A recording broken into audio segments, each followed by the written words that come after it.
বুড়িয়ে গেছে, তবে ফুরিয়ে যায়নি। ব্রাজিলের বিপক্ষে সুপার ক্লাসিকোতে মাঠে নামার আগে আর্জেন্টিনার ডিফেন্ডার ওটামেন্ডি জ্বলে ওঠে, সেটাই যেন প্রমাণ করলেন আরও একবার। ওয়েফা চ্যাম্পিয়ন্স লিগে 1-0 পিছিয়ে থেকে বার্সার বিপক্ষে মাঠে নেমেছিল পর্তুগিজ ক্লাব বেনফিকা।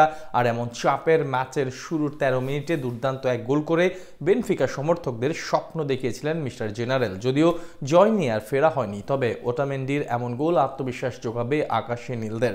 বার্সার বিপক্ষে ওটামেন্ডির দুর্দান্ত গোলের আরও বিস্তারিত থাকছে রিপোর্ট। 40 হয় চালছে, কেউ বা আবার ভোগের নস্টালজিয়া রোগে।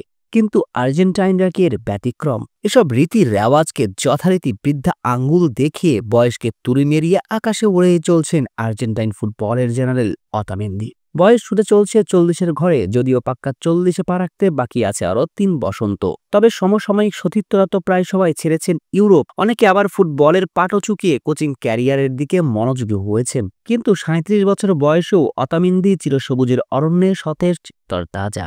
স্প্যানিশ ক্লাব বেনফিকার হয়ে চ্যাম্পিয়ন্স লিগে বার্সেলোনার বিপক্ষে দুর্দান্ত এক গোল করে যেন তারই প্রমাণ দিলেন।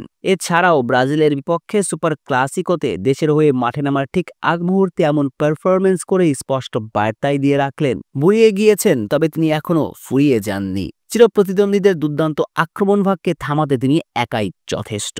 এদিন বেনফিকার বিপক্ষে চ্যাম্পিয়ন্স লিগ খেলতে নেমেছিল Spanish giant Barcelona. Round of 16-র প্রথম লেগে 1-0 জিতে এসে অনেকটাই স্বস্তিতে থেকে ঘরের মাঠে খেলতে নেমেছিল কাতালানরা। কিন্তু এই ম্যাচে কাতালান রাজ্যকে একাই দিশেহারা করে তুলেছিলেন আর্জেন্টাইন জেনারেল। যদিও ম্যাচের শুরুর 11তম মিনিটে লামিন ইয়ামালের দুর্দান্ত এক অ্যাসিস্টে রাফিনিয়ার গোলে এগিয়ে যায় হ্যান্সি ফ্লিকের ছেলেরা, কিন্তু এগিয়ে যাবার মিনিট দুয়েক পরে বার্সেলোনা শিবিরে শঙ্কার মেঘ হয়ে উড়ে আসেন আর্জেন্টাইন ডিফেন্ডার। ম্যাচের 13তম মিনিটে করে বসেন দুর্দান্ত এক গোল।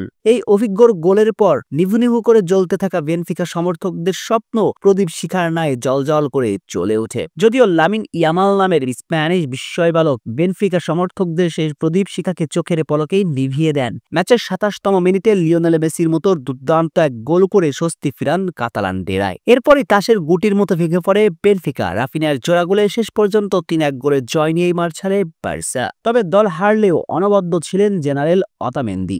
দলের হয়ে সর্বোচ্চ ম্যাচ রেটিং পয়েন্ট ছিল তার। ম্যাচে তো একটা গোল করেছিলেনই, সঙ্গে ডিফেন্সে 3টি ক্লিয়ারেন্স, 1টি ব্লক, 3টি ইন্টারসেপশন ও 3টি ট্যাকেল। শুধু তাই নয়, অ্যাটাকিং থার্ডেও পাস ছুড়েছেন 1টি, অর্থাৎ ডিফেন্সও সামলিয়েছেন, সঙ্গে আক্রমণও করেছেন। আর আগামী 25শে মার্চ ব্রাজিলের বিপক্ষে সুপার ক্লাসিকোতে মাঠে নামছে আর্জেন্টিনা। সেই ম্যাচের আগে ওটামেন্দির এমনভাবে জ্বলে ওঠা স্ক্যালোনি স্বস্তির কারণ তো অবশ্যই, কেননা লিসান্দ্রো মার্টিনেজের ইনজুরিতে ছিটকে যাওয়ার দুশ্চিন্তা ছিল আকাশ নীল শিবিরে। কিন্তু ওটামেন্দি এমন পারফর্ম নিশ্চয় দুশ্চিন্তা হালকা করল স্ক্যালোনি।